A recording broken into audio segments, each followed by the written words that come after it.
उस रात शहर की सड़कों पर न सन्नाटा था न शोर, पर फिर भी कुछ ऐसा था जो हवा में डर घोल रहा था, जैसे अंधेरा किसी का राज छुपा रहा हो। एक बूढ़ा चौकीदार अपनी सीटी बजाता हुआ चौथे चक्कर में पहुंचा तो देखा कि महेश विला की बत्ती आज भी जली हुई थी, जबकि यह विला पिछले 4 सालों से वीरान था। वो आगे बढ़ा, लेकिन जैसे ही उसने मेन गेट के पास कदम रखा, अंदर से एक लड़की की चीख सुनाई दी, जो पूरे मोहल्ले की नींद उड़ाने के लिए काफी थी।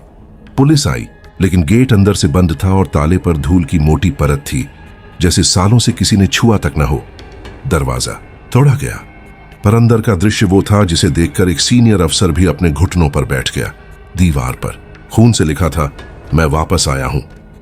विला की तीसरी मंजिल पर एक बंद कमरा मिला, जिसे देखकर सबका शक गहराया, क्योंकि वहां मौजूद हर चीज को समय के हिसाब से जमा हुआ धूल भी छू न सका था।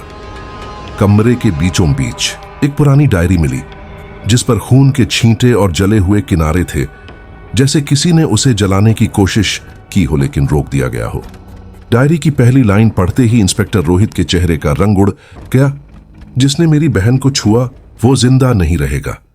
रोहित ने उस डायरी को पढ़ना शुरू किया, और हर पन्ना जैसे किसी भूतपूर्व कत्ल की परछाई बनकर सामने आता जा रहा था।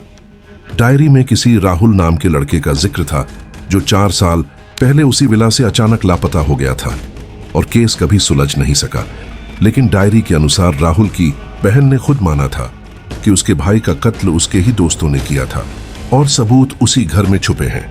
रोहित ने उन 4 दोस्तों का नाम तुरंत ट्रैक किया, राजीव, सौरभ, तानिया और विकास, जो अब शहर के अलग अलग हिस्सों में अपनी जिंदगी में व्यस्त थे।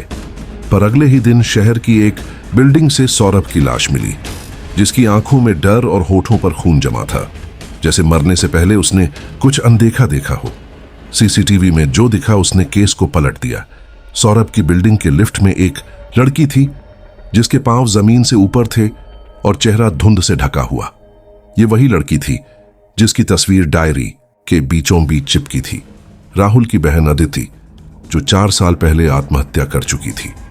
रोहित को अब यकीन होने लगा कि मामला केवल हत्या नहीं, बल्कि किसी बड़ी साजिश या मानसिक खेल का हिस्सा है, जिसमें अतीत आज की सांसें छीन रहा है। कहानी जारी है। रोहित ने तुरंत अदिति की आत्महत्या की फाइल मंगवाई, लेकिन फाइल में जो मिला उसने उसके रोंगटे खड़े कर दिए। अदिति की लाश कभी मिली ही नहीं थी। पोस्टमार्टम रिपोर्ट फर्जी थी। साइन किसी ऐसे डॉक्टर के थे जो 2 साल पहले ही खुद आत्महत्या कर चुका था, और उस हॉस्पिटल का रिकॉर्ड गायब पाया गया। रोहित अब इस केस को एक क्लोज्ड सर्कल रिवेंज मानने लगा, जहां 4 लोग थे, एक मरा हुआ लड़का और एक गायब बहन जो अब वापस आई थी। उधर राजीव को भी रहस्यमयी फोन आने लगे थे। फोन पर कोई कुछ नहीं कहता था, बस एक बच्ची की धीमी हंसी सुनाई देती, जैसे कांच के पीछे से आती हो। राजीव ने नशे में एक रात अपनी दीवार पर लिखा, वो आ गई है, अदिति लौट आई है, माफ कर दो। और अगली सुबह वो अपने ही बाथरूम में मरा मिला। उसकी कलाई पर नाखून के गहरे निशान थे, और उसके मोबाइल की लास्ट फोटो में एक लड़की थी जो आईने में पीछे खड़ी थी। पर राजीव अकेला था। अब बचे 2, तानिया और विकास, और अब पुलिस ने उन्हें सुरक्षा दी। लेकिन एक रात तानिया ने खुद ही पुलिस स्टेशन आकर बयान दिया, जिससे कहानी पलट गई। उसने कहा, हम चारों ने मिलकर राहुल को नहीं मारा, पर हमने उसे मरा देखने की कोशिश जरूर की थी। काश हमने वो वीडियो कभी न बनाया होता। जब रोहित ने पूछा कि वीडियो क्या था, तो तानिया फूट फूट कर रोने लगी। जो हमने उसकी बहन को, अदिति को जस्ट ब्लैकमेल किया था एक खेल के लिए। वो खेल नहीं था, वो जाल था। हमने अदिति को उसकी ही छत से कूदने पर मजबूर किया, और अब वो हमें उस छत पर बुला रही है एक एक करके। ही दिन तानिया की भी लाश उसी विला की छत से मिली, जहां से अदिति कूदी थी, और उसकी उंगलियों के नीचे अदिति के बाल फंसे हुए थे। अब विकास ही बचा था, जो शहर छोड़ चुका था। लेकिन फिर भी रोज रात 3 बजे उसके पास एक वीडियो कॉल आता, जिसमें स्क्रीन पर कुछ न दिखता, सिर्फ RIP टाइप होता। विकास ने पुलिस से संपर्क किया। रोहित ने ट्रैकिंग की और उसकी लोकेशन ढूंढी। वो किसी पुरानी फैक्ट्री में छुपा था, अकेला, अंधेरे में कांपता हुआ। पर जब पुलिस वहां पहुंची तो अंदर सिर्फ एक टूटी हुई मोबाइल स्क्रीन थी, जिस पर खून से लिखा था, अब तू ही बाकी है इंस्पेक्टर। रोहित को पहली बार एहसास हुआ कि यह बदला सिर्फ उन 4 से नहीं था, बल्कि शायद उससे भी था। क्योंकि वो उस केस का पहला ऑफिसर था जिसने इसे बंद किया था। उसने उस वक्त सबूतों की अनदेखी की थी, अदिति की रिपोर्ट दबा दी थी, क्योंकि विधायक के बेटे का नाम आया था राजीव। अब रोहित को अपने ही खिलाफ सबूत खोजने थे, लेकिन अब वक्त नहीं था, क्योंकि उसे हर रात सपने में वही विला दिखने लगा था और एक आवाज आती थी, अब तेरी बारी है। एक दिन जब उसने अपने घर की अलमारी खोली तो उसमें वो डायरी फिर से रखी मिली जो उसने फॉरेंसिक में भेज दी थी, और पन्ने खुले थे ताजा खून से सने। आखिरी पन्ने पर लिखा था, तू देखता रहा और मैं जलती रही, अब तुझे भी जलना होगा। उसी कमरे में जहां मैं अधजली मिली थी, रोहित ने खुद विला की ओर कदम बढ़ाया, क्योंकि उसे पता था ये सब खत्म करने के लिए उसे खुद उस कमरे में जाना होगा जहां कहानी शुरू हुई थी। उसने उस कमरे में जाकर दरवाजा बंद किया, और जैसे ही अंधेरा हुआ एक जानी पहचानी खुशबू फैली, जैसे अधजले बालों और मिट्टी की गंध एक साथ मिल गई हो।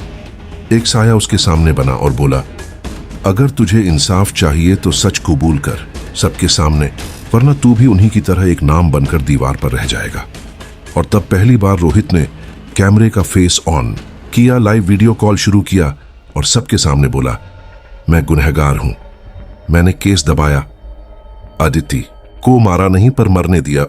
कैमरा बंद हुआ, वीडियो वायरल हुआ, और अगली सुबह विला के उस कमरे में केवल एक जली हुई पुलिस की टोपी मिली और दीवार पर लिखा था, अब इंसाफ पूरा हुआ। रोहित के कबूलनामे के बाद शहर में सनसनी फैल गई। न्यूज चैनलों पर वो फुटेज बार बार चल रही थी जिसमें एक अफसर रोते हुए अपने गुनाह कबूल कर रहा था। लेकिन लोगों को जो नहीं पता था वो ये कि वो वीडियो लाइव नहीं था, वो रिकॉर्ड किया गया था, और पुलिस को रोहित की लाश उस रात नहीं 3 दिन बाद मिली। पोस्टमार्टम रिपोर्ट कहती थी रोहित की मौत वीडियो के रिकॉर्ड होने से 6 घंटे पहले ही हो चुकी थी। तो सवाल था, वीडियो किसने अपलोड किया? क्राइम ब्रांच की नई टीम ने जब उस कमरे की फॉरेंसिक जांच की तो दीवार के पीछे से एक सीक्रेट रूम मिला जहां कई पुराने VHS टेप, डायरी और एक पुराना कैमरा रखा था। उन टेप्स में वही 4 लोग दिखे, राजीव, सौरभ, तान्या और विकास। अदिति को बार बार डरा रहे थे, कुछ पूछ रहे थे, और एक टेप में राहुल की चीख सुनाई दी। अब केस बंद नहीं, फिर से खुल चुका था, लेकिन इस बार कहानी में एक नया नाम जुड़ा, नव्या, एक साइकोलॉजी की स्टूडेंट जिसने सबसे पहले ये टेप ऑनलाइन डाले थे। पुलिस ने जब नव्या को ट्रैक किया तो उसने जो कहा उसने सबको चौंका दिया, मैं अदिति की छोटी बहन हूं और मैं उसकी आत्मा के साथ हूं।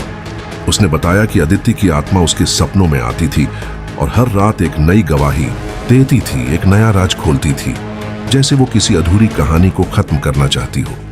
नव्या ने वो डायरी भी पुलिस को दी जो अदिति के कमरे से ही मिली थी, और उसके आखिरी पन्ने पर लिखा था, जो बचा है वो तिल तिल कर जलेगा, खुद को बचा नहीं पाएगा। शहर में अब लोगों ने कहना शुरू कर दिया था कि अदिति की आत्मा अब भी जिंदा है और वो अब भी देख रही है, कौन सच बोलता है, कौन झूठ छुपाता है। पर इसी बीच एक और घटना घटी। वो विला जो अब पुलिस की सीलिंग में था, एक रात आग की लपटों में गिर गया।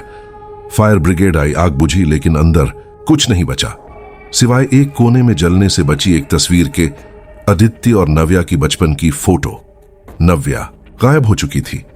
अब सब सोच में थे, क्या ये कोई रिवेंज गेम था? क्या नव्या सब जानती थी, या वो खुद अदिति की आत्मा का हिस्सा बन चुकी थी?